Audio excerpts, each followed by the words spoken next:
Assalamualaikum warahmatullahi wabarakatuh. Perkenalkan, nama saya Jufriyadi, NIM 218120081, semester 5, jurusan Administrasi Bisnis, Fakultas Fisipol. Di sini saya akan menjelaskan tentang koperasi, dasar-dasar dan syarat pembentukannya atau dasar-dasar koperasi untuk memenuhi tugas UTS Manajemen Koperasi. Di sini saya akan menjelaskan pengertian dasar-dasar koperasi. Koperasi dapat didirikan oleh masyarakat atau perorangan dengan memahami terlebih dahulu dasar dan syarat dari koperasi serta kegiatan usaha yang akan dilaksanakan oleh koperasi untuk meningkatkan pendapatan manfaatan sebesar-besar bagi mereka. Dasar-dasar pendirian koperasi di Indonesia mencakup beberapa hal, yaitu 1. Undang-Undang Dasar 1945 Pasal 33 Ayat 1 beserta penjelasannya. 2. Undang-Undang Republik Indonesia Nomor 79 Tahun 1958 sebagai usaha penyempurnaan undang-undang sebelumnya, yaitu Undang-Undang Nomor 179 Tahun 1949 yang hanya mengatur mengenai pendirian, penyerahan dan cara kerja koperasi. Menurut undang-undang tersebut, pemerintah bersifat pasif hanya sebagai pendaftar dan penasehat, jadi pemerintah kurang mempunyai peran dan pertumbuhan koperasi. Dengan Undang-Undang Nomor 79 Tahun 1958, pemerintah lebih aktif dalam membina dan mempertumbuhkan koperasi sehingga perkembangan koperasi semakin menambah dan dipandang dari segi perekonomian nasional sebelum memandai.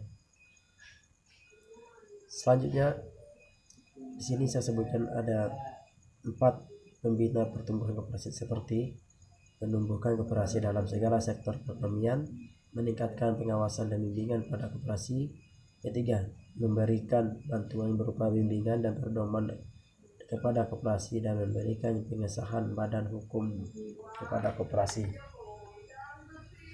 Selanjutnya, Undang-Undang Republik Indonesia Nomor 14 Tahun 1965. Dengan undang-undang ini, pertumbuhan koperasi tidak sesuai dengan harapan karena koperasi menjadi alat politik, bukan alat untuk memperbaiki perekonomian rakyat. 2. Undang-Undang Nomor 12 Tahun 1967. Undang-undang tersebut merupakan pelaksanaan ketetapan MPR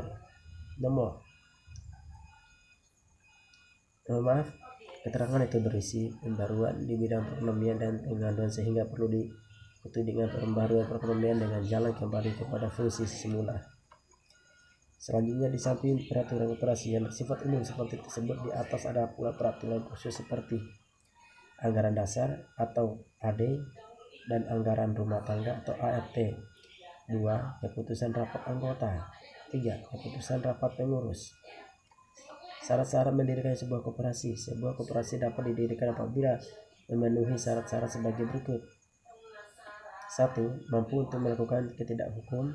2. Menerima landasan ide sebagai asas dan sendi dasar koperasi. 3. Sanggup dan bersedia melakukan kewajiban dan hak sebagai anggota koperasi tercantum dalam Undang-Undang Nomor 25 Tahun 1992. Anggaran dasar tercantum dalam Undang-Undang Nomor 25 Tahun 1992. Anggaran dasar, anggaran rumah tangga, serta peraturan koperasi lainnya.